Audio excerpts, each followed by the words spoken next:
All right, so we're continuing our discussion on the 7 goals of economies. So let's recap. Goal number 1 was standard of living. Goal number 2 was economic growth. Goal number 3 is full employment. Goal number 4, stable prices. And that brings us to goal number 5, which is the balance of international trade. When we talk about international trade, we're talking about the difference between exports and imports. So let's define those two terms. So exports are when a country produces goods or services, so we'll just abbreviate that G/S, and they are sold to other countries. So if Canada is exporting goods to the US, the question is, where's the money going? Well, if the goods are going out of Canada to the US, the money is coming in. In comparison, imports are when another country, so not Canada, produces the goods and services, and they are brought in. So when we have another country that produces the goods and services, and we buy them and bring them in. So in that case, the goods are coming into the country. So when we import, when Canada imports goods from the US, we're bringing the goods in, which means that the money is going out.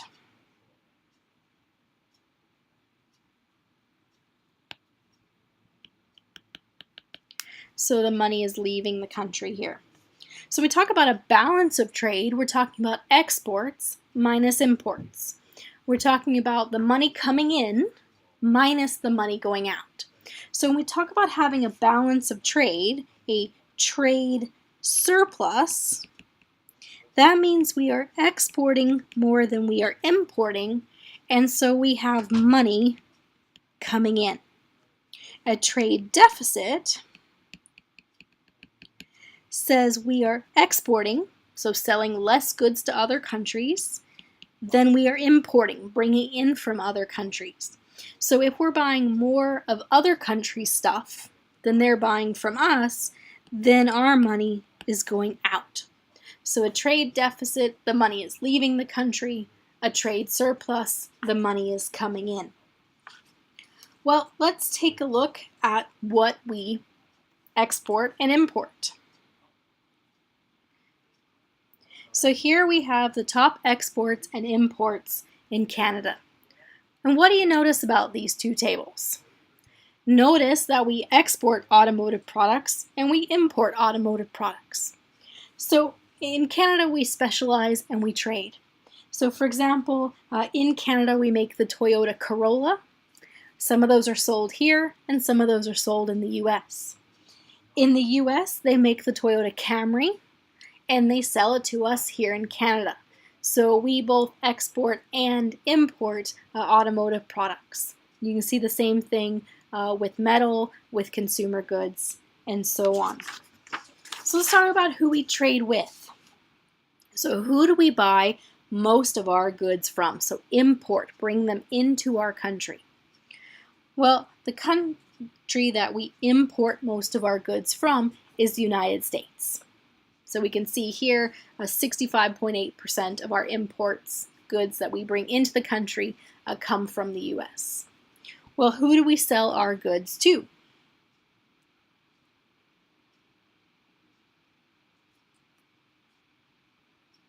We'll see if we can get our graph to show up here. We may have to close this and come back. So when we are exporting our goods, we are selling our goods to other countries. So we'll look in just a moment and see what country we sell most of our goods to.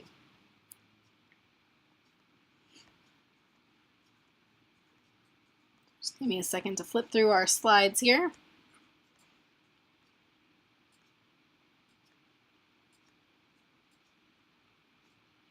All right, so the country that we sell most of our goods to is the United States. 75% of the goods that we sell to other countries go to the US. So what you see here is that the Canadian economy and the US economy are very closely intertwined. In the US, when we look at where the US imports goods from, the number one country they import from is China. Canada is number 2. When you look at who the US sells most of their goods and services to, it's Canada. So we're the top of their list, they're the top of ours. So our economies are very closely intertwined, and how successful and how much economic growth we have depends on how much economic growth they have and how much trade is happening. Which is why the recent discussions about renegotiating NAFTA, the North American Free Trade Association, that looks at our trade between Canada, Mexico, and the US. And why it's such a big deal for Canada? Because so much of the goods we make go to the US, and so much of what we import comes from the US. So when we look at our balance of trade and how it's achieved by changing either those imports or those exports. The challenge we have with looking at the balance of trade and bringing in more money and getting a trade surplus is that our trade surpluses and deficits will impact the exchange rate. And our trade surplus and deficits will affect the interest rates. So let's break this down a little bit. So when we look at an exchange rate, so right now, 1 Canadian dollar is equal to about 81 cents US. Okay? We can figure out what that is in terms of 1 US dollar by doing 1 divided by 0.81. And what we find is that 1 US dollar will get you $1.23 worth of Canadian money. Okay, so that's our exchange rate. We can look at it in terms of what a Canadian dollar will buy. We can look at it in terms of what a US dollar will buy. Well, where does that exchange rate come from? That exchange rate comes from demand for our money. So here's demand for Canadian money. Here's the supply of Canadian money.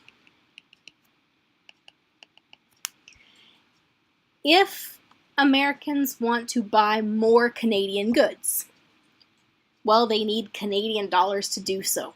So if Americans want to buy more Canadian stuff, the demand for Canadian goods and therefore the demand for Canadian dollars goes up, which makes the Canadian dollar appreciate or gain in value. So if right now 1 Canadian dollar is worth 0.81 US, if Americans want to buy more of our goods, so then they demand more Canadian dollars, the Canadian dollar gains strength, and then maybe it becomes 1 Canadian dollar equals 90 cents US. So if other countries want to buy more of our things, the Canadian dollar goes up. And if other countries want to buy less of our stuff, then the Canadian dollar will go down in value. Now the challenge here is that the exchange rate also determines whether or not other countries and people in them want to buy our stuff, right? Because think about it. In Canada, if the Canadian dollar is strong, we might go to the US for vacation. If the Canadian dollar is weak, we won't. And so you can see this relationship between trade and exchange rates, and we'll look more at that this semester. Trade surpluses and deficits also impact interest rates. Okay? So if we have a trade deficit, then the rest of the world is holding our money, right? Trade deficit, we have a deficit if we are exporting less than we are importing. So our money is leaving. If we have a trade deficit with the US, then Canadian dollars are now out in the US. So the challenge with that, though, is that means that Americans have US dollars. Well, there's only two things you can really do with US dollars.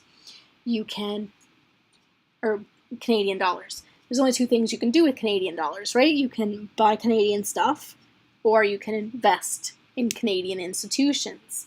And so what happens is when there is a trade deficit, your currency is out in the rest of the world. Well, you have a trade deficit because they don't want to buy as much of your stuff as you do of theirs, which means they have all your currency with nothing to do with it but invest. And so you have foreigners investing in your country because they're flush with your money. And if there's lots of people looking to invest, it impacts the interest rate. It makes the interest rates go down. So there's a relationship between what's happening with your trade and the interest rates as well. And again, remember, interest rates are part of monetary policy, and so they can impact your other goals as well. Okay, let's take a look at what's been happening over time. So in the red, you see exports. In the blue, you see imports. And so you can see throughout the 90s, we were exporting more than we were importing. Is that a trade surplus or a trade deficit? Well, we export, so that's us selling more to other countries than we're importing, than we're bringing in. So the money is going into our country more than is going out. And so if exports are more than imports, we have a trade surplus.